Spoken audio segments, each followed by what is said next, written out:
A tornado watch has been issued for your area. I'm a category 5. Do the words dumpster fire mean anything? Oh, is this where I busted the forecast? I need an Etch-a-Sketch right now.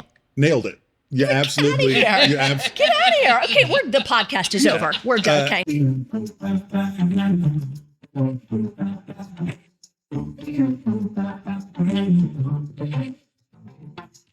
Who's your meteorologist? You know what I mean. When the forecast starts looking a little questionable, when a hurricane pops up in the Atlantic, or when there's even the slightest chance of snow, you want to turn to someone you trust.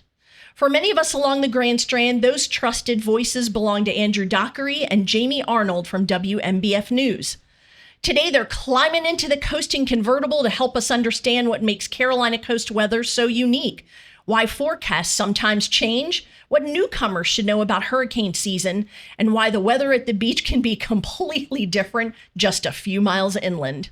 We also get to know the guys behind the forecast, their hobbies, friendship, their sense of humor, and guess what? They've even agreed to teach us a few meteorological terms we can drop at that next happy hour with friends. I'm your podcast host and local Myrtle Beach area realtor, Celia Klein. It's time. We're coasting. Hey, everybody. Welcome. Welcome to another fun episode of Coasting Podcast. We're recording out of the Tea Porch at the Myrtle Beach Museum of Art. We've got a nice audience here today. Thanks for coming. But the really big crowds, guess where they are? Right across the street at the beach with their toes in the sand, or probably all the way in catching those waves, because let me tell you, it is hot here and that water is getting warmer. But we are so glad there are so many vacationers here. There are a lot of people here, and that water is really warm. I was in it the other day, and it's like bath water. So, you know, it makes me think about remember our podcast about the lifeguards? It makes me think about, Nick, exactly. Yeah. So I just, I think about the wonderful lifeguards that are out there up and down our coast and just really in the thick of it. Thankfully, we haven't, as far as I know, had any or too many of those like rip current warnings and stuff so far, because that's when their job gets really intense. But we just, we, our community, our visitors, we just owe it to them, and all the lifeguards for keeping the memories at the beach happy ones, right? Thank you, lifeguards. Absolutely. Hey, it's also the time of year you can be chilling on the beach, and then all of a sudden, I want you to think the music like Jaws. All of a sudden, you see these super dark clouds slowly creeping towards the beach. So you're one of those people who waits till the last minute and then you run for cover. Okay, no. No. I'm one of the people that check the WMBF app before you could even hear any thunder. I am already in my car. I am already packed up. I am gone before you even hear a rumble of thunder. I'm not gonna lie. I'll be a little vulnerable here, Aunt B. Okay. I even as a kid, I did not like thunderstorms. Okay. They just scared me. Okay. So I think I still carry that on. I think I'm going to call it storm anxiety. I don't know if that exists, but is there anybody here in the audience? Do you know what I mean? You just get a little bit more on edge when you know a storm is coming. Yeah, I do. Okay. Well, have you ever felt, Well, I hate the tornado watch. Yeah. And I think that's because I watched The Wizard of Oz way too many times. And I just picture Mrs. Gulch riding on her bicycle. I totally won't watch Wizard of Oz, okay? That movie freaks me out. It totally freaks me out. Thunderstorms and hurricanes, yes, but not as much. But I used to have a dog, and my dog hated thunder and hated storms. And she would shake like crazy. Aww. And you use the storm jackets and the Valium and everything else. It didn't matter. And I would go to work and I would come home and she'd be stuck between the headboard and the wall on my bed. And I'd have to move the furniture and coax her out of there. So that wasn't really pleasant. At least you have an excuse to, get worked up, because it was about a creature. Okay. Right. So it's me, Aunt B. I'm the one with the issue. Okay. So I have been known to swear to God that if we know that there's going to be some kind of potential severe something overnight, I have been known to like be like, I will see you and I will go out of town just so that I know. And this is why. I don't know about you guys, but it's that in the middle of the night, your phone alert, okay? You know what I'm talking about, right? And it says, and it's this, I wish you could change the voice of it. It's like, a tornado watch has been issued for your area. And I'm like, who is that? And it scares the bejeepers out of me and it makes my heart race. So yeah, at least you have a dog to blame. And I don't have a closet in the middle of the house either. Right. I mean, I think about that too. I actually think at some point I might have sent a message via social media to Andrew to say, all right, so many in real estate love the open house concept, right? Which basically means you got nothing in the center of the house that you can hide, like, so where do you go? So good news is, guess what? They're here. Oh, good. And they can answer questions can ask like them that. So we're going to be talking about all things weather with our local meteorologist, Chief Meteorologist Jamie Arnold and Andrew Dockery. But before we do you got a storm memory for us, Aunt B? I got a crazy storm memory. It's another dog story. Okay. Different dog, though. Anyone from up north remembers Superstorm Sandy. Oh, right. Yeah. Yeah. So my son was on vacation and left his dog at a kennel. And we were about half an hour away from there.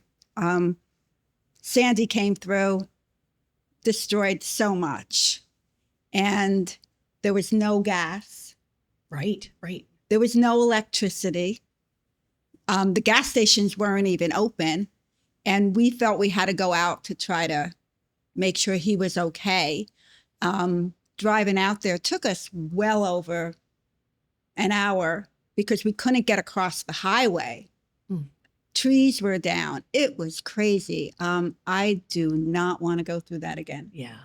What about you? I shared with you. I would tell a lot of people that Aunt B reminds me of my Aunt Seal, who lived in Jersey City, New Jersey, and she was there for Superstorm Sandy. And she actually, older at the time, she fell and she busted her head.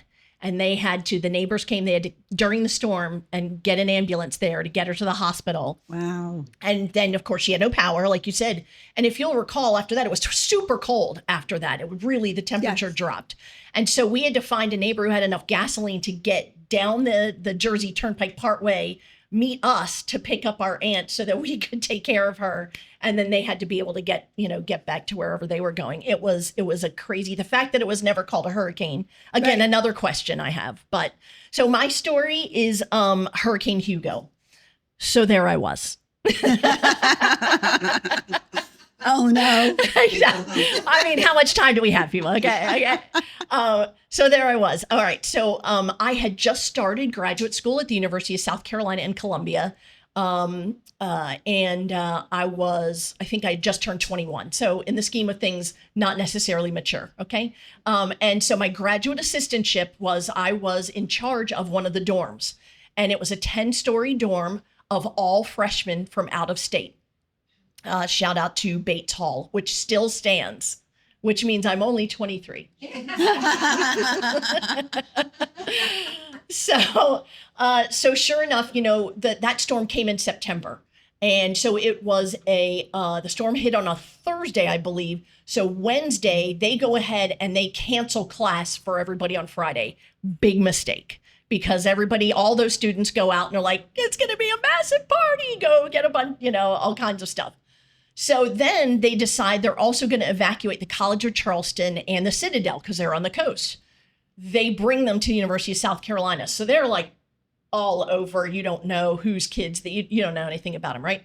So the storm hits at night. It's an overnight storm. And Columbia, actually, in the scheme of things, based on how the storm traveled, really kind of lucked out. We were, I think, and Jamie, I know you can correct me when you come on here, I think we were in what I'll say is the southwest part because it was curving. I don't even know if the camera can see us going this way. So the city of Charlotte, which is actually further west and north, got hit worse than Columbia.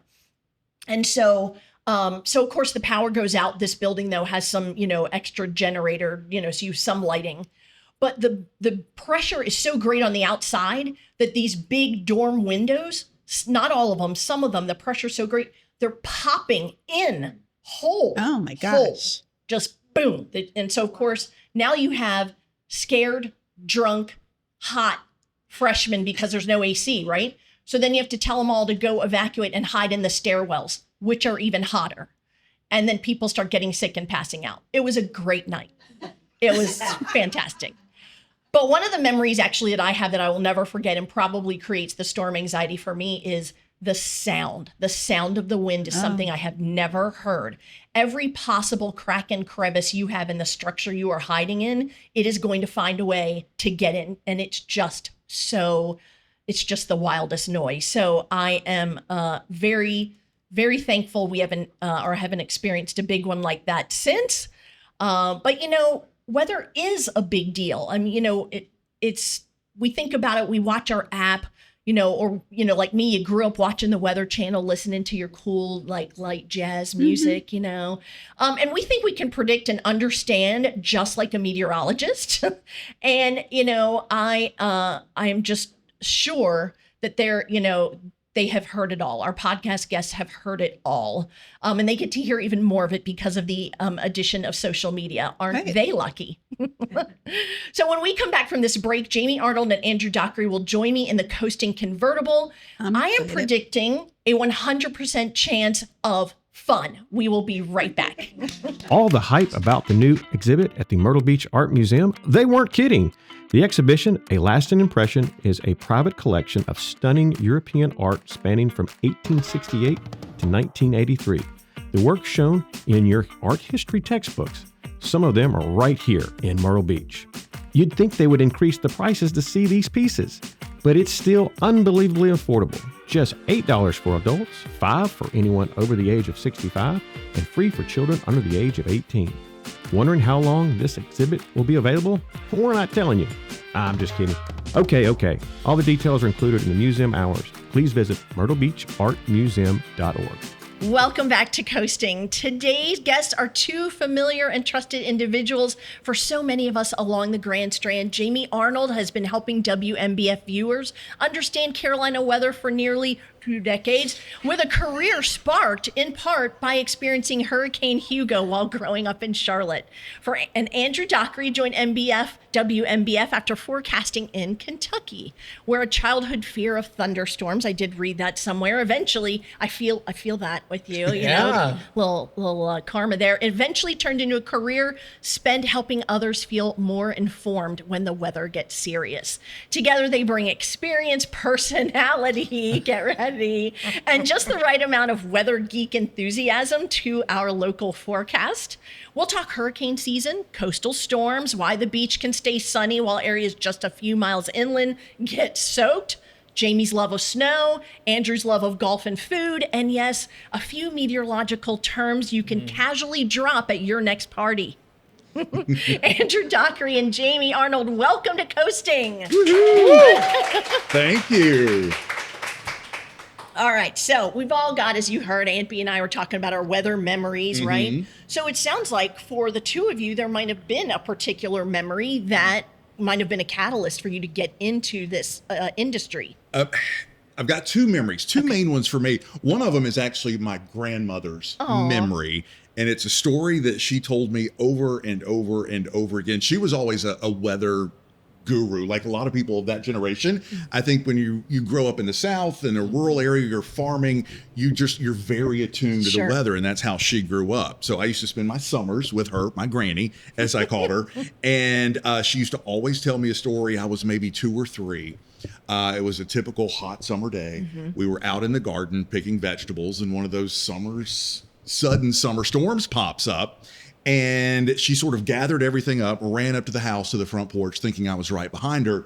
No, I was still in the garden, gazing up at the sky, rain pouring down, thunder and lightning, and I was fascinated by what was happening. And I still do the same thing today. I'm 20 years old, and still, if there's a good storm, I'm looking up. So, and then Hurricane Hugo, that was sort of what really sealed the deal for me. Being born and raised in Charlotte, experiencing Hugo. I love what you were talking about.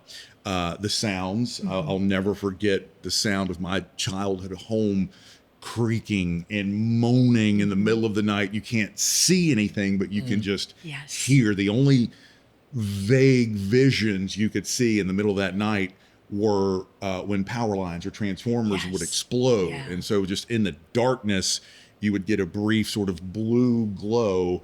And I remember during those power transformers exploding, seeing the trees in Charlotte, mind you, not at the beach, in Charlotte, almost touching the ground. They were, the wind was blowing them so hard, and just thinking, my God, there's literally not going to be a tree standing tomorrow morning. That you thought that everything was going to be flattened. It still amazes me how some trees don't manage to go down in that kind of wind. So those are the two sort of seal the deal moments for me. How about you, Andrew? Mine was more of a fear. It started out being terrified of thunderstorms. So grew up terrified of any severe weather that would move in, and would be glued to the TV to the point to where you mentioned it. You would always know, like, oh, there's the alert system. But my mom worked in TV, and she still does. She's behind the scenes. She does a lot of the ratings, the research.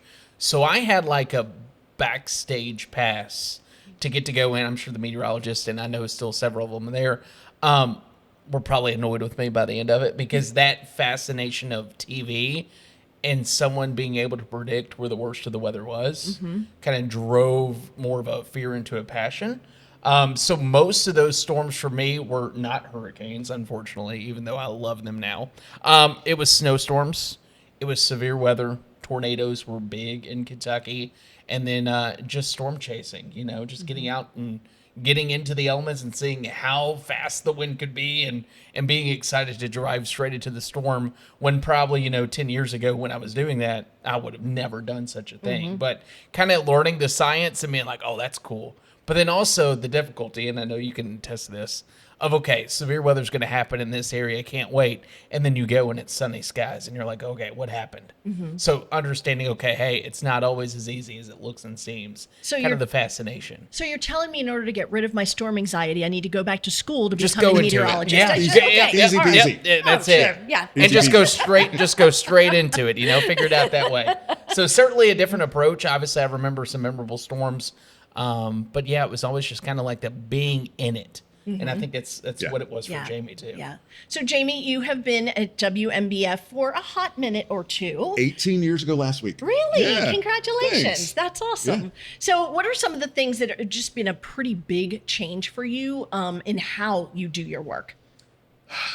18 years at WMBF, 25-ish total. And I always tell the story when somebody says, what's the biggest change in especially the TV industry. When I first started in this business, one, I would wait behind the scenes by this giant, massive printer. You remember the massive printers from the 80s and 90s? They were called the dot matrix printer, and they would make that horrible zzz sound as each dot. That's how we had computer No, models. I don't remember those at all. No. Same. I would wait by the printer as line after line of a computer model map was printing out. And it would just be ream after ream of paper, and you would flip back and forth. And obviously now, it's all done on the computer. So just in a short amount of time, apps, even when it feels like apps have been around for a million years, but even when I started here at WMBF 18 years ago, we didn't have an app. And I remember getting an email from our manager saying, yeah, we're going to launch a weather app. Okay, cool. And now the app is the number one thing Wow. I focus on during the day. People, when I started, it was appointment television. People would sit down, have dinner, watch the 6 o'clock news, and then you would watch nightly news, and then that was your evening. And some people still do that, but people are in and out, they're on the go. They want that forecast right here. And that is where our focus is now. Social media, digital, the app, that is where the focus is. TV now is almost like an afterthought, which is strange. Yes. A huge difference in how it used to be even 10 to 15 years ago. And now the changes for you, Andrew, coming from Kentucky now to a coastal environment. What did you have to get used to? We don't have enough time for that. Okay. As far as just learning the climatography about everything here is The sea breeze influences all of our weather within 10 miles of the beach. It will humble you quickly. We have a newest meteorologist that just started. Yeah. And he texted me 2 weeks ago. I was telling Jamie this. Hey, when you get a time, we need to go over the sea breeze. And I was like, buddy, that's going to be like 3 years of experience to figure Yes, that out. yes. But it has such an influence on the weather here in Myrtle Beach, the wind direction, how that could change, cooler water, then warmer land. Just the land-ocean interaction is really tough. And for anyone that's like, oh, it's pretty easy, just figure it out, I would tell them to give it a try and see how often you can hit a maximum temperature correctly. But I would say the same thing that Jamie said for TV. Like, we live in such a culture now, because I've been doing this for 14 years, 7 years here. We live in such a culture now that it's even changed the landscape of morning television. So it's like people wake up and they want to know it now. Not they're going to wait around for you in 5 minutes. So are you on social media? Can you post something to where you're the first thing they see in the morning? Or could you do weather every 7 minutes? And Jamie now knows that morning show is a beast because you're doing weather every really 5 or 6 minutes. But you're on air basically every 7 minutes at least, if not more. Now, see, I would have thought one of the harder things for a meteorologist coming into an area is the pronunciation of the towns. It is. Like Saukesty. It is. I mean, come on. That's, It is. Kentucky had some weird ones too. Okay. I think you kind of get accustomed to that. And I was great where, this was my third market. So it's like, okay, you look at a map and you come in and you have those questions. Like, I remember asking Jamie within the first week, all right, these are the 15 I'm not sure. How do you say them? Is it this? Is it that? A lot of those new reporters who are starting out in our station right now, they don't know based off experience, like, hey, I should probably ask someone. So we've had some instances where they'll say it on air and it's like, that's not it. So the two that I get as a real estate agent when people are talking on the phone, of course, is going to be murals inlet. I'm like, it's not a painting, actually. Okay, we're going to try that again. And then, of course, the worst one that you're like, no, we're not an R-rated county. It's not Horry County. It's and actually, the natives, it's actually Ori, isn't it? Ori. If you're a native, it is Ori. Yeah. So I mean, I just think about your first forecast live. It's like, does someone holding up a sign going, "For the love of God, please do not call it," or I mean, it's tough. It's tough for sure. I mean, and for both of you, like a real estate agent, you want people to trust you, right? So how do you go about generating that feeling as a meteorologist for your listeners and viewers? I don't know. We're still trying to figure it out. 18 years and it's a struggle. There's a fine balance between giving a forecast with confidence versus being transparent about confidence or a lack thereof. On a day like today, it's not as huge of a deal, and it's going to be hot and humid, maybe a storm. Everybody kind of gets that. But I think back to the past 2 years and the snow, specifically the snow we had this year. The snow of 2025 was a little more clear cut. It was kind of, everything's probably going to line up. This past snowstorm was much more complicated, much more dynamic. And I spent the whole week, I think, explaining on television and on social media and trying to be transparent. Like, hey, one of you's probably going to get a foot. One of you's probably going to get an inch. And having to be honest that, there's some things we're still trying to figure out and trying to carry that through each day. I think the hardest part for me right now, and we've both been talking about this, is it's what he said earlier. Not everyone watches every day anymore. So just because we're explaining the lack of confidence in maybe an element of the forecast or even the entire forecast, and we do that on Monday, we'll say, 60% of your viewers didn't catch you on Monday. So then you have to explain it again on Tuesday. And it kind of feels like you're repeating yourself a little bit. But it's like just making sure to earn trust that you're saying everything they need to know as many times until you feel like you're screaming it from a rooftop. It almost feels like to the point where it's like, okay, am I doing enough? Or do I need to keep saying it? Like, we're still not sure. But then by the end of the week, it's like, well, if you don't get it, then we've done all we can do. we've plastered it everywhere. And I think that's a big thing. We also own when we're wrong. I think we do a really good job with that. Not everyone sees it, but we own when we're wrong or something goes a little bit different than planned. And I try to own it with a sense of humor. Yeah. I think that's my way of dealing with anything is humor. But if you kind of own, you know what? I'll get on Facebook. Oh my God, blew that forecast. Right. Man, can somebody help me out here? What did we do wrong?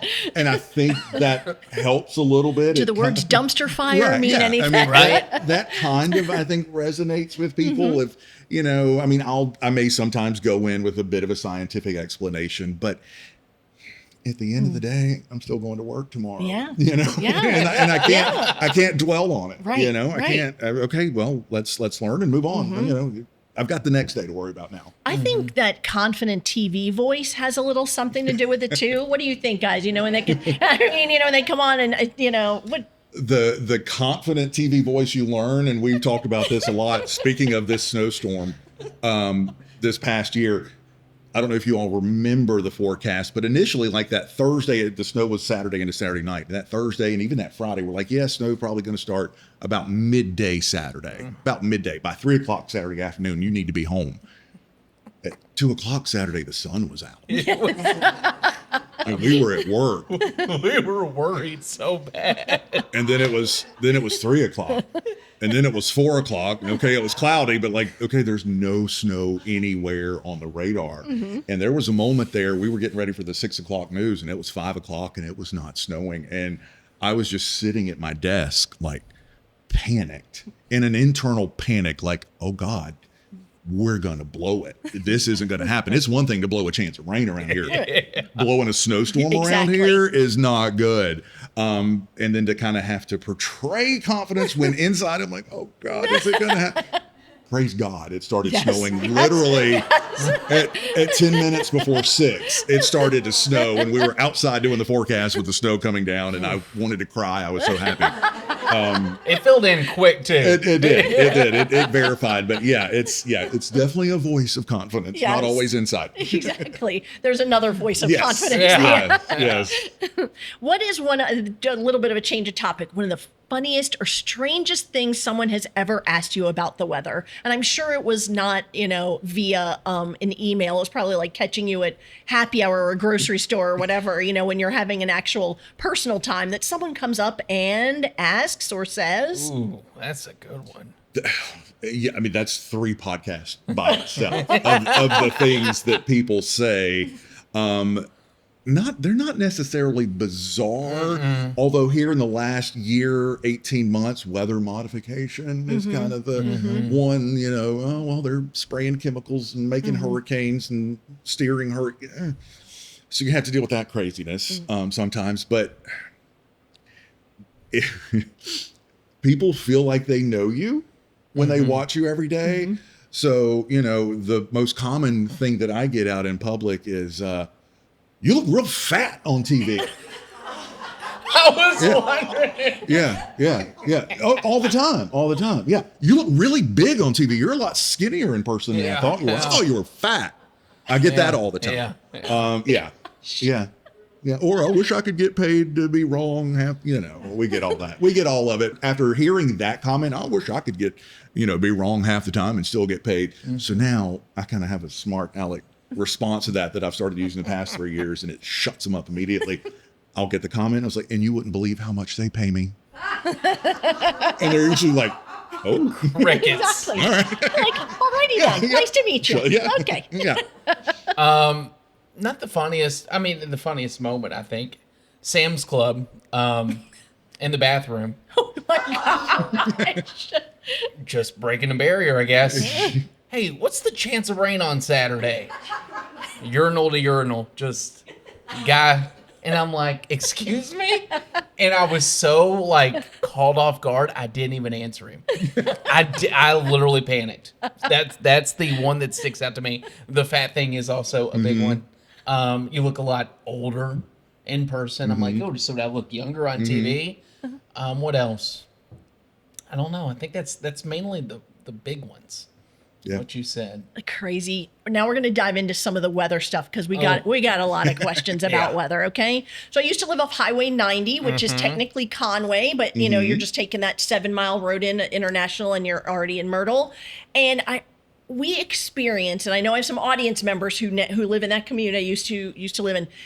Just the wildest storms there. Like there was this, like Highway 90 is some kind of battleground. Am I totally wrong on that? Why is it so intense there? That, especially this time of the year, that is all the sea breeze. The sea breeze starts developing, it starts pushing in, and it'll fire up. By the time it's pushing in there, 2, 3, 4 o'clock in the afternoon, that's when it's the hottest. That's when it's the most humid. And you can think of a sea breeze almost like as a mini cold front. It's kind of pushing inland, and this time of the year, that's all you need to spark off storms. And when it's this hot and this humid, those storms can get wild. Yes. Yeah. Andrew, what would you say is one of the hardest areas to forecast of our Grand Strand area? Is there a specific spot that you're like, man, I don't know what's going to happen there? Is it tricky in any particular way? Not tricky. Let me see. Sea breeze for sure, especially.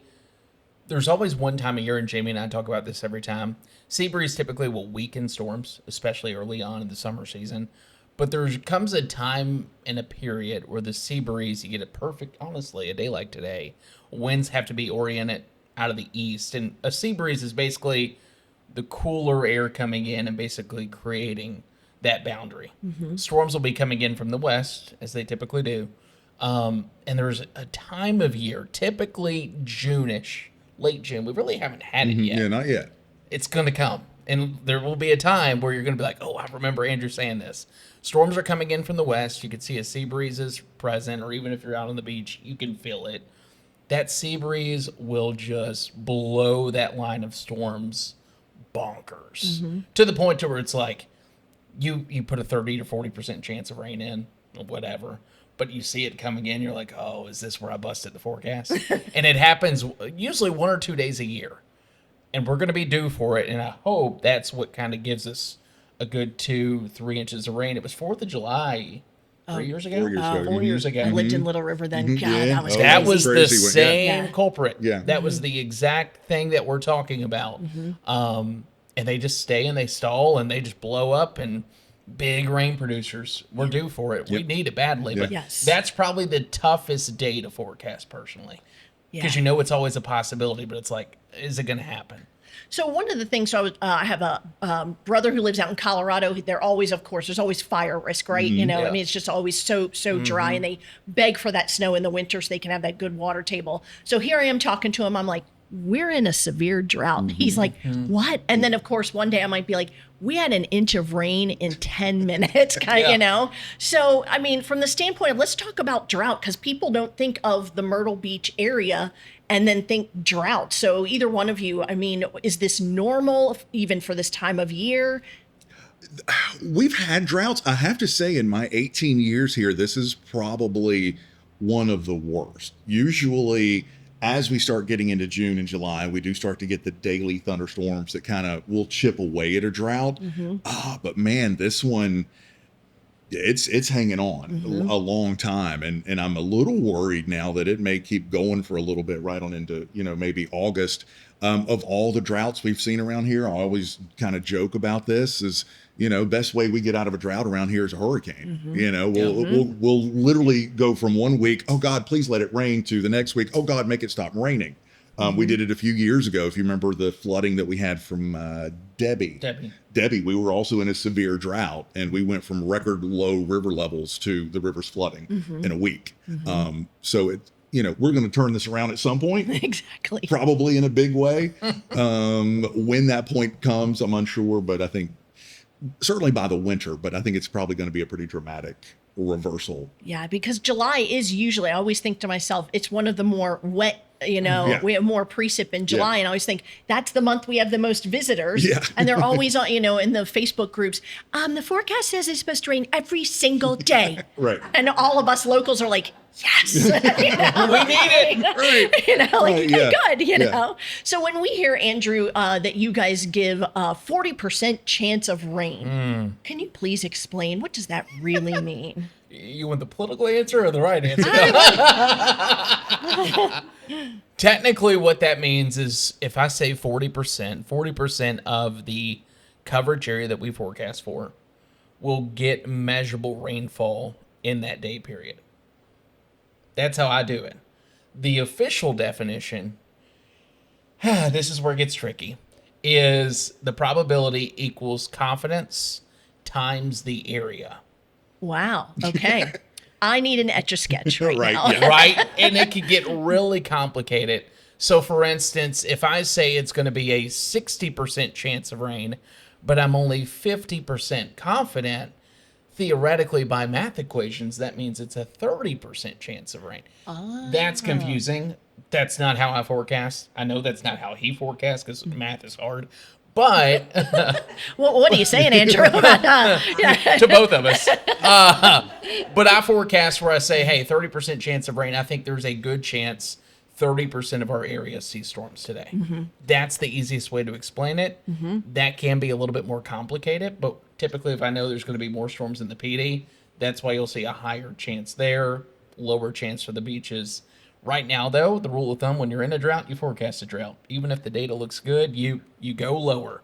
So that's like today we went in and I told Jamie, I was like, I'm trimming them down. Yeah. 30%. We're going to figure it out. And we've even gone so far. I have a very strict rule, and it's the first thing that I tell everybody who starts on my weather team. You will never, ever see me use a 50% chance because it's too easy for, Joe Public to say, well, there's always a 50-50 chance it's either going to rain or it's not. So you'll never see us use 50%. You'll actually rarely see us even use the percentages. We made a decision 2 years ago, like on our 7-day forecast, just to take the percentages off and say a couple of storms, a chance of storms. If it's going to be a washout, it's going to be a washout. So we've gone to just back to more descriptive terms to just avoid that confusion because it does get too complicated when people think about it. When you try to explain it, I'll still occasionally, like Andrew said, if there's a typical summer day, which is 20 to 30% around here,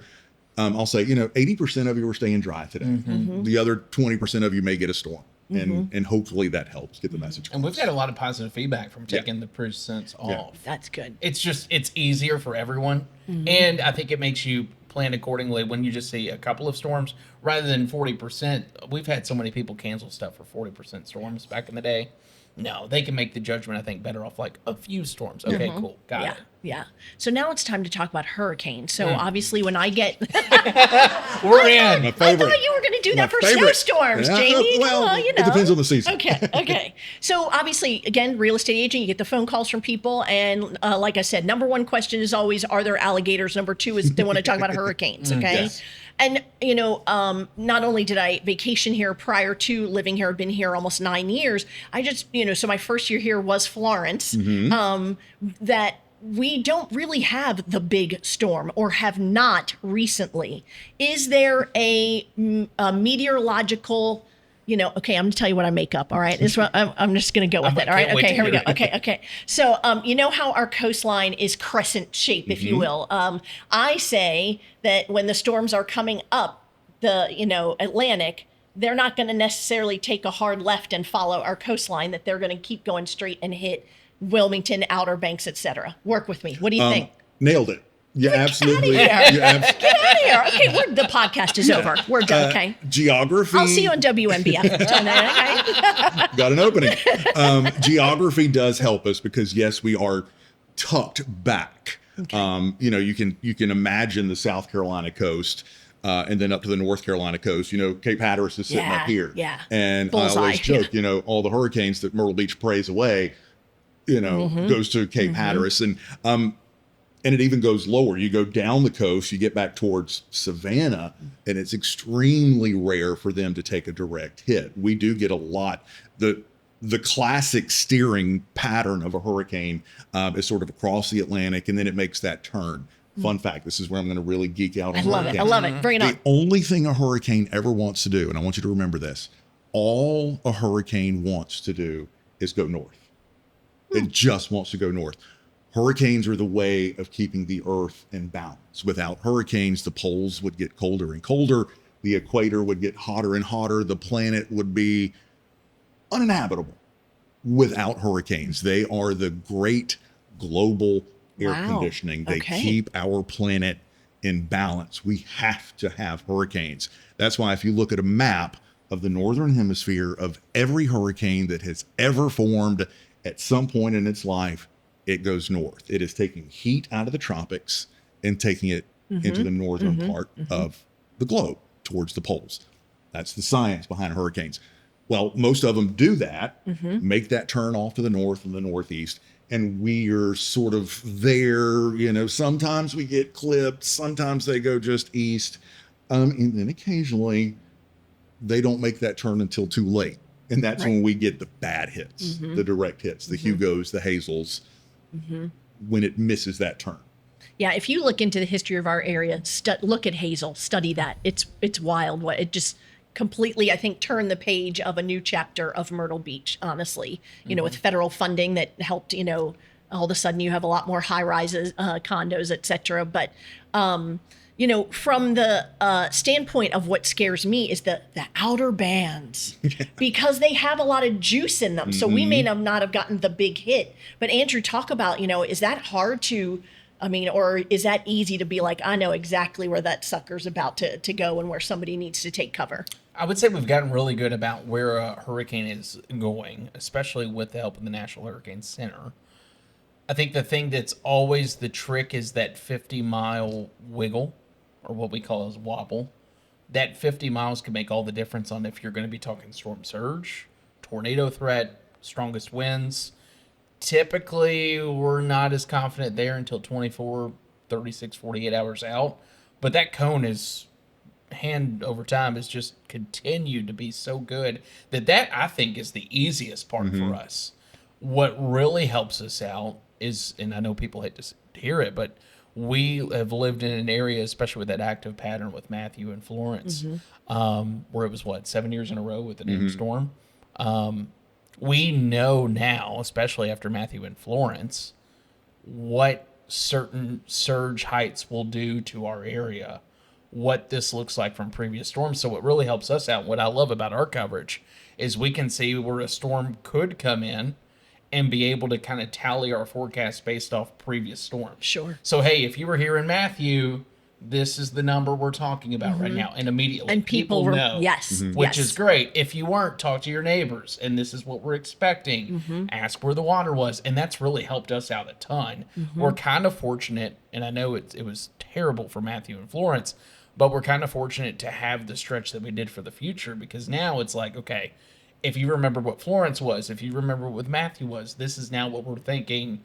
These are the numbers. Remember what it did for your area and kind of adjust. So that's helped us out tremendously. The outer bands are always going to be the fun, I think. That's what gets started. For us. Fun for us. But that's what starts the, okay, let's tweak the forecast a little bit more to the south. Okay, here comes the tornado threat. No, the tornado threat's going to miss us. That's where really we start to check the boxes and kind of know what the next 12 to 18 hours is going to be. When we see those outer bands, we can basically, I think, tell you at that point, okay, hey, we know what's coming. So, How do you guys keep the adrenaline in check? I would just think during. I don't know. I mean, It is literally, and we always have to preface this. We even do this on our own podcast. We don't wish hurricanes here. Yeah. We don't want to see damage. We don't want to see destruction. But we are meteorologists. And the power of a hurricane is exciting. The challenge of forecasting a hurricane is exciting. And it's for us and everybody on my team, it is the adrenaline of that literally keeps us going. We're fine in the days leading up to a hurricane or even a snowstorm, because it is the adrenaline. You know, I'm blessed to have a team where I don't have to call and say, hey, I need you to come in. We're getting ready. Like, they're already there. I have to tell them to go home. Go home. Even if it take a nap. Our adrenaline is so pumped. Now, the second the last rain band is over with, we die and crash. And we call it tropical depression. It settles in after a hurricane where you're so tired. And, you know, usually after a hurricane, it's sunny and 85 for the next 10 days. Right. There's nothing to talk about. And you get to work, it's like, I don't have the energy to say it's going to be sunny and 85 for, the next 10 days. It takes everything out of us. And we usually try to get a couple of days off after a storm just to sleep it off and recoup. But it is the hurricane itself or the snowstorm itself that keeps us going. And I really have to commend you because you've done such great in terms of prep. You had your show already for hurricane season. I believe your website has the awesome hurricane prep guide on it. So if anyone has not looked at that, it is so thorough. It is just a wonderful, especially because I think about all the people who have moved here since Matthew, and it's a lot. Yeah. So, and thankfully we haven't had any mandatory evacuation since Florence that I'm aware of. Yeah. So, I would say definitely take the time to look at that. And then also, from your personal experience and how you talk to people about prepping, is there one particular thing, say a week before, and you're seeing the makings of something? What are you going to tell your viewers and listeners of, I'm going to say maybe the one product or thing you want them to have in the house that they should go ahead and go and get now? Is there anything in particular that you think is key? For me, I preach evacuation. Know your zone. It's, we've all heard it. Do you know your evacuation zone? Live studio audience. Do you know what zone you live in? A couple of heads saying no. Couple of heads saying no. Evacuation versus not evacuation. And it's real easy to remember. Run from water, hide from wind. If you're in an evacuation zone that is prone to storm surge and an order is issued for that zone, here in Horry County, it's A, B, or C, go. Go. Don't debate it. Don't think about it. Don't put it, just go. Ask anybody who didn't go and stayed behind in an evacuation zone that was ordered to evacuate. They'll say it was the stupidest thing they've ever done. On the other hand, over evacuating is an issue, and we ran into it in 2018 with Florence. Carolina Forest evacuate. It felt like everybody in Carolina Forest and Conway left. Now, granted, the initial forecast for Florence was for it to make landfall as a Category 4. That was a very scary thing to go on television and say. It was a very scary thing for people to see. But what I'm getting at is if you're in Carolina Forest, if you're off Highway 90, if you're in Conway, if you're west of the waterway, even if you're in the city of Myrtle Beach and not in an evacuation zone, we're not going to get a hurricane so bad that you're not going to be able to survive it in your home. We're not going to have a hurricane that flattens your house down to the foundation. You can ride out a hurricane at home and do so very safely and much more comfortable. And it's a lot cheaper than evacuating. It's a lot safer than evacuating. It's a lot more pleasant than evacuating, because the worst part of evacuating is coming home and trying to get home and dealing with traffic. And with Florence, people were trying to come back and the roads were flooded and they couldn't get back, and they spent 5 days on the road. If you're not in an evacuation zone, ride it out. If you're in an evacuation zone, get out. From a real estate standpoint, I'm sure you all remember, those of you who got new construction homes, the county is required to give you those wood boards. They're in your garage, and they are basically worthless, really. I mean, all you're doing is drilling holes into your house, and you're going, why am I doing that? But I always like to say, no matter what window protection or whatever you do decide to put on, which there are tons of companies here that offer it, if you choose to put those on your house, leave your house, because then you have just gotten rid of egress, right? So if heaven forbid something happens in your house, like a house fire, kitchen fire, whatever, you have just made it all the more difficult to exit your home. So just remember, if you board up, pack up and go. So that's the one as an agent I like to add. And in most cases around here, if you are west of the waterway, we use the waterway all the time as sort of a defining sort of geographical point. It's a defining weather point. If you're west of the waterway, unless it's maybe like a Category 4, you're going to be okay not boarding up. The wind decreases dramatically from the beach. You know, it may be blowing 125 here on the beach. You get to the waterway, maybe 90. You know, that's not, again, that's not blowing your house down. No, it's not pleasant. It's scary. It's knocking down trees. It's knocking down power, but it's not gonna, like I said, sweep your house down to the foundation. I always tell everybody my evacuation zone, my personal evacuation zone is zone G for go, get out, gone, just out of here. All right, we're going to take a quick break. And when we come back, we have all kinds of things to still talk about, including those words they're going to teach us so we can drop them at the party and be really cool. Okay, we'll be right back. Trying to enjoy your vacation and it's raining? Don't go to the mall like everyone else. Check out the very unique Myrtle Beach Art Museum. Not only does it include works from a variety of artists, but it also includes a gift shop offering one-of-a-kind items you can give to your loved ones when you return home. For example, during our exhibit, A Lasting Impression, the gift shop will be offering beautiful fans featuring images of the painting Siesta in the Shade, along with other custom items inspired by the exhibitions, including notebooks, folding mirrors, and prints. And wait a second, the museum members receive a 10% discount on all shop purchases. Looks like there's a deal everywhere you turn. Visit the museum and the gift shop today. All right, everybody, we are back, and we definitely know, I don't know if you guys are, I am a regular listener or watcher of their podcast. It's called Are You Cirrus? Get it? Are you with me? Do you know your meteorological terms? All right, so here's the question, guys. When did you decide? I have a feeling you were already having these conversations exactly like you have them as your podcast, but someone just said, why don't we just hit record? I mean, how did it come about? Ian. Yeah. It was the magic of Hurricane Ian. I'll let Jamie tell the story. It was Hurricane Ian. And while we're sort of doing hurricane coverage, it can get exhausting because you're on air. You're saying, we're on the air for 24 hours straight. You're sort of talking about the same thing, and it feels a little flat sometimes. So Andrew and I were working together, and I just thought, let's have Andrew and I together on our big monitor and just kind of see how it works out. And that way it's more of a conversation. Maybe we'll kind of connect with viewers instead of just maps and graphics over and over again, if we just sort of banter back and forth. So we tried it out.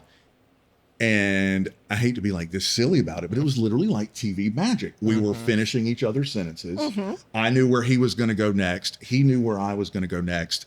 And it was just perfection. And by the time the hurricane was over with, we were like, we should do this. We should do something with this. And that's where the podcast was born. And so the podcast, and even now when there's some big weather coming, we're like, we're scheduling. We're like, all right, when are we going to do our tag team? Because we love it so much. We love just being able to bounce off each other. It's so nice too because it's a different approach. It's one of those. It's like if I forget something, I know he's going to address it, or if he's like focused on one thing, I can tackle another. It just flows so well. And we actually got some calls and emails about it. Like really loved the two of them together, explaining it, breaking it down. And I think it just changed it up, made it a little bit more dynamic. And then that's where the podcast took off. Lord, we've talked about a lot on there. Yes. But yeah, it's fun. We're so together on that. We could show up, and we do now, and not even know what we're going to talk about. All right, Jamie, what do you want to talk about today? Okay, cool. Let's go. And 55 minutes later, there's the podcast. Yeah. That's just the beauty of it. It just comes naturally. And here's the thing. It doesn't always do that with people on TV. Like I've had conversations with, and I know you could say it, where you have to force what you want them to say. And it's like, okay, they're not following. Right. But you don't have to do this here. It's what's so great about it. Yeah, I can tee it up and Andrew takes it. Now, there's been some times where I tee it up and I'm like, here it is. On a silver platter to whoever I'm with, and they just pass it up. Like, what are you doing? Just hand it to me. Exactly. Andrew knows when I'm teeing it up. Yeah. For him. Yes, it's the softball, and you're like, I got it, I got it. So, Michael, as my producer, I just want to let you know that I'm so never going to come with just what are we going to talk about today? I'm way too type A. I would be twitching over here, right? All right, now it's time for I'm going to give some meteorological terms. Our audience, if it is a real meteorological term, thumbs up, okay? If you think it's bogus, thumbs down. All right, you ready? Here we go. The Albany Clipper. Oh, yeah, from New York. Yeah, it makes it chilly. Is that thumbs up or thumbs down? Is that a real meteorological term? Anybody? Thumbs up, come on. Oh, I'm seeing one thumb up and mostly thumbs down. Andrew, the real answer is Albany Clipper? Like what? I'm going with the sideways thumb. because it's half true. I was going to say, I've heard a variation of it. You That did that is- on purpose. Yes, I did. Okay. The Alberta clip. Yeah. Yes. was like, I've yes, heard of yes, Berta. it's okay. Yeah. It is in fact from Canada, and it is Over here cold. thinking of, we got to do this now. What's fun? Albany. What's fun? This is why Andrew's going to be late to do the noon, because I can't let Alberta Clipper go. Everybody's heard the Alberta Clipper. It's a little fast-moving storm system that dips down from Alberta in Canada in the winter. It usually brings cold. It'll usually bring light snow to the Midwest and Great Kentucky, Lakes. we loved them. Yeah, love them. Did you know there's also a Manitoba Mauler, No. a Saskatchewan Screamer? Okay, who's writing these down? Okay, I mean these Yeah. are the ones, people, right here. Okay. All literally of the same type of storm, but where they come from. So yeah, the Manitoba Mauler. Yes. Okay. Saskatchewan Screamer. Oh, Saskatchewan Screamer. That's a Yeah, good one. right? Oh, I'm so using that on. Yeah. Okay. Are we ready for the next one? Everybody ready? Okay, here we go. The old heat cone. The heat cone. Yeah. Yeah. Thumbs up, thumbs down. What do we think? Is that a real one? The heat cone. You're pretty good at this. Oh, Jamie gave me the right. It's thumbs down. Andrew, what is the correct Heat dome. dome? It's the same shape. Kind of, but yeah. Oh, darn. You know, Okay. high pressure system blocks everything from happening. Are we in one of those? Yeah. Yeah. That's what I thought. It's like a snow globe with no Yeah, snow. right. Yeah, exactly. All right. We're ready for the next one. Here we go. Polar Gore-Tex. Polar Gore-Tex. Huh? Right. Oh, I see something. Not sure. Most people thumbs down. All right, Jamie, what would that one be? That again, like your Alberta Screamer. Polar Gore-Tex, not so much. Polar Vortex, absolutely. Oh, darn. Absolutely. My eyes. Oh, yeah. I Yeah. don't know how that happened. Yeah, Polar man. Vortex, it's the real deal. Yeah, it is. I love that term. We love the that. polar vortex around Yeah. here because when the polar vortex, which is nothing mysterious, it's nothing scary, it's always up there spinning around Canada. It's always present. Sort of always present during the winter months. What we like about the polar vortex is when it drops south, way south, like into the Great Lakes or into New England. That is a really great setup for us to get snow here. That's when Jamie's like, Ooh, Carolina Clipper. yeah, right. Yeah. Yes. all right, here's one. Thumbs up or thumbs down. Bombogenesis. Bombogenesis. Thumbs up or thumbs down. Oh, Lorraine says that's got a good ring to it. Oh, you think so? Oh, Karen's got it down. Oh, okay. It's half and half. Half and half. All right. Which one of you wants to take that one? I mean, theoretically, it is a meteorology term. Oh, I don't know if that's been used on national media, though. I think they call it bomb cyclone. Yes. And Have they you go heard bomb together. cyclone? Yeah. That's the national level media that loves to throw scary things out to Yes. get attention, like bomb cyclone, which had never really been used outside of the meteorology community until maybe about 10 years ago. And it sort of blew up, and we had to sort of address bomb cyclone. It sounds Bombogenesis. terrible. It sounds scary. Bombogenesis is something typically associated with like nor'easters and coastal storms.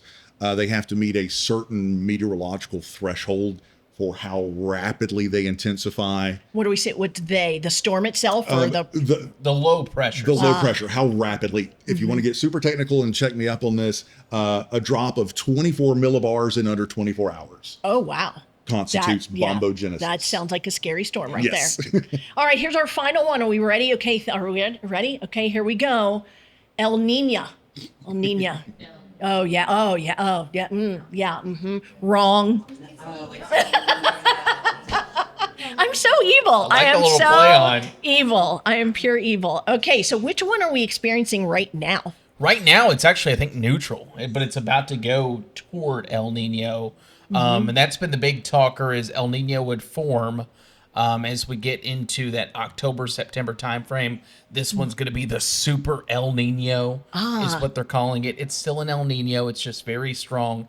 That, though, is all based on the Pacific Ocean water temperatures. And that corresponds on exactly what the upper levels are going to look like. And I like to tell people, remember, weather is a fluid.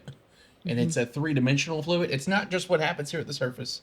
It's also where planes fly, and that's where all this kind of gets started, from El Nino or La Nina, depending on what you have. La Nina. La Oh, Nina. yeah. Okay. I like how you combine the Yeah. two. Yeah.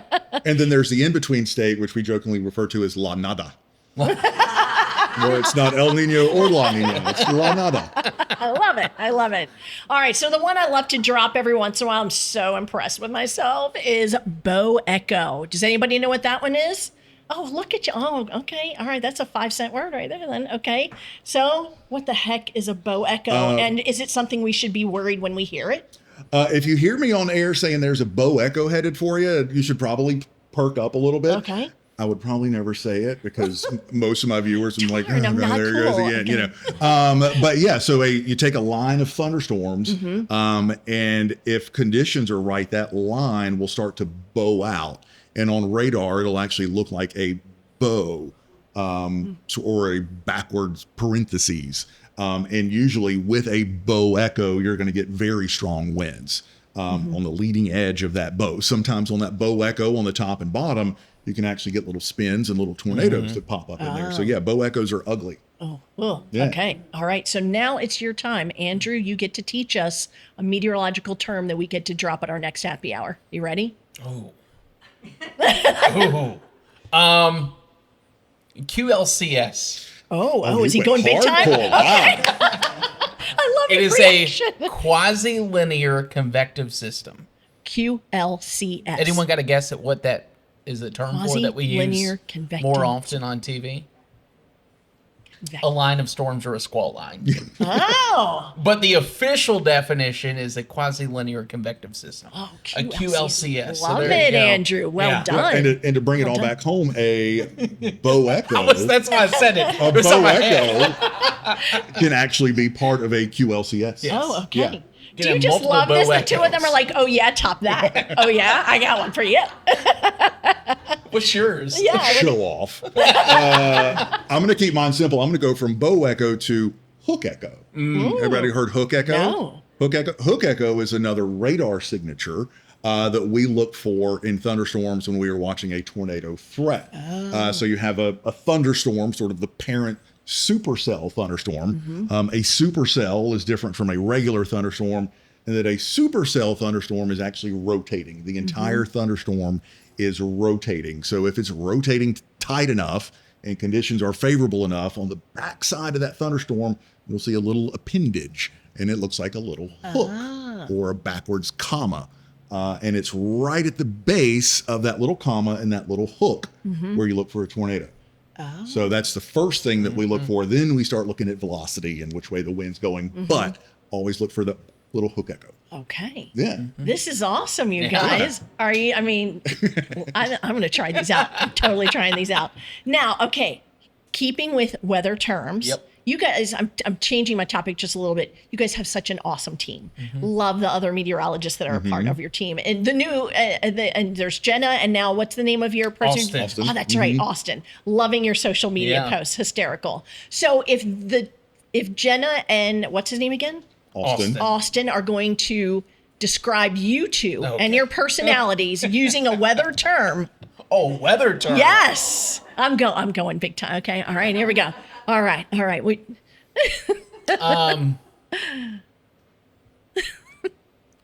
Rainy day. No. No, and I think it's because they would call us old and grumpy. So I'm trying to figure out what that would be, and I'm thinking rainy day. But I don't know. What would you say? I don't know what they would call me. I mean, some of the things I couldn't ever say on the podcast. It depends on the day for me. Yeah. Okay. Some days, especially if I'm pumped up full of adrenaline and there's a hurricane coming, I'm a category 5. Because we got a lot to get done, and we're getting it done right now, and we're doing it my way. And if not, you're out the door. I think we need a T-shirt. Captain Cat 5. I like that. We got I a like little it. scale for his mood. Yeah, I yeah. like it. I like it. And then there's days I feel like it would be like sunshine. That's easy. Like we're always in a good mood, which is nice when we work together.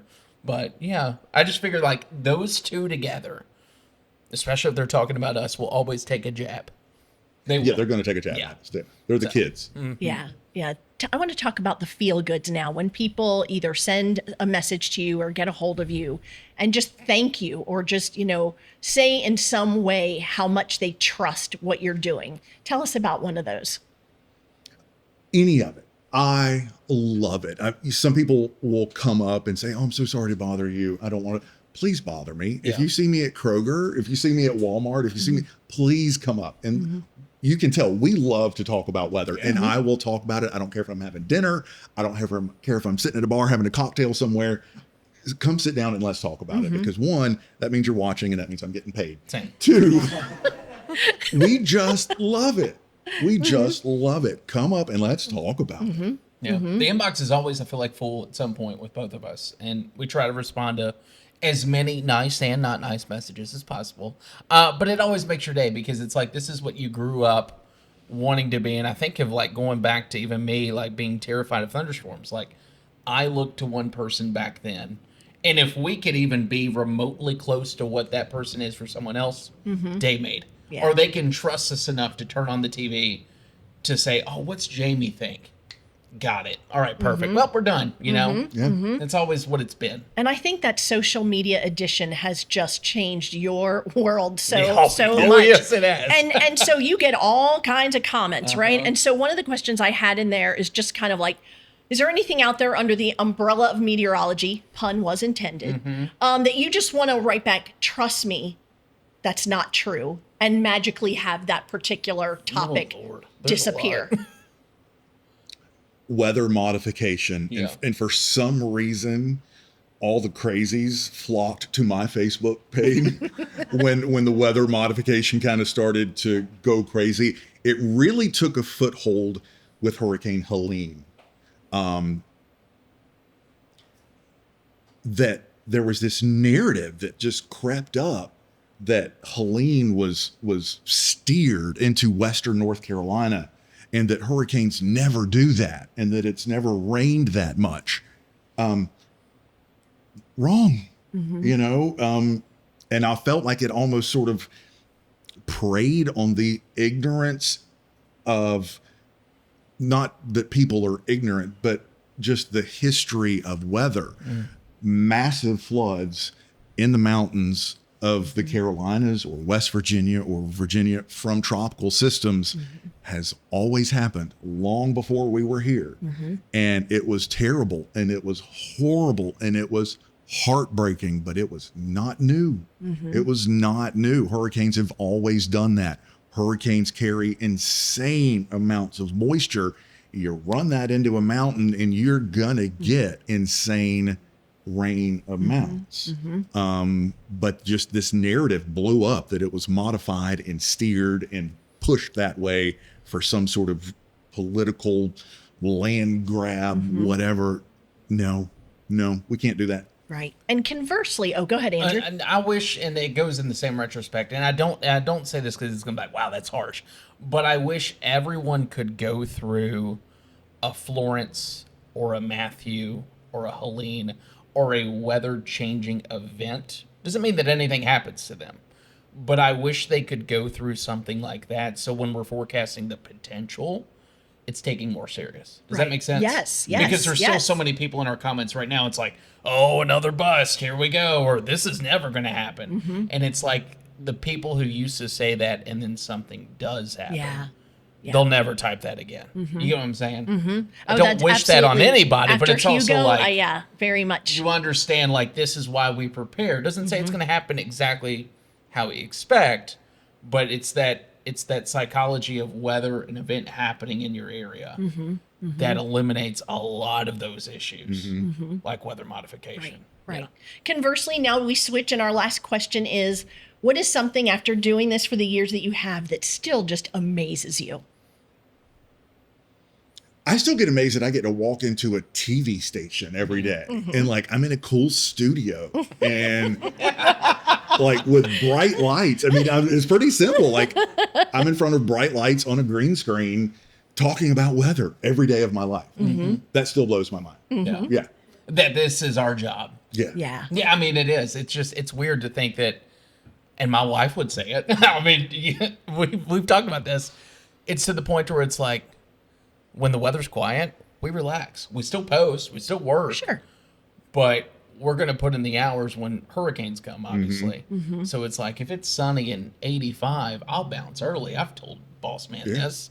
It's going to all come back. So my wife works a very office-like job. So it's like, she's like, oh, you're going to go play golf again? You're going to go to the beach again? Well, yeah, but remember this when we're working 6 days in a row. Right. But, you know, just being able to do this and the connections that you made, it's like, is this really real life? It just it never sets in. Never sets in. Yeah. So everybody watching this episode, gee, can you tell they love what they do? Yeah, right. It's also clear how much knowledge, care, responsibility goes into helping this community stay informed. Thank you both for the work that you do, for the countless ways you show up for the Grand Strand, including your community service, and for helping us better understand this place we call home. Did someone say home? That's right. People moved to our area of the country because of the moderate climate, the beautiful sunshine. Have you been pondering a move? Well, guess what? I'm a real estate agent. And I just like they love to talk about all things weather. Honestly, I do love to talk about all things real estate. And it's a very dynamic market, just like it's dynamic for them. It's always changing. So please, if you are looking for your castle in the sand, I hope you'll give me a call. My phone number is at the end of this broadcast. We thank you so much for listening. And as always, keep it coasting. And B, I just can't. Why? Why not? I've got to go to a museum today. Oh, it's so hard. Yeah, I'm going to have to find a date. That's right. The executive producer of the Coasting Podcast is Celia Klein. Producer is Michael Lehman of Framewave Visuals. The opinions expressed herein are solely those of Celia, Aunt B, and any special guest.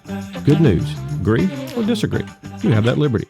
Special thanks to Jamie Arnold and Andrew Dockery from WMBF News, our Coasting Podcast live audience members, all of our new followers on Facebook, Instagram, and TikTok, Lauren Baker for crushing it on their social media content, and to the makers of the Blueberry Lime Mocktail at Sabatini's in Fells Point. Delish.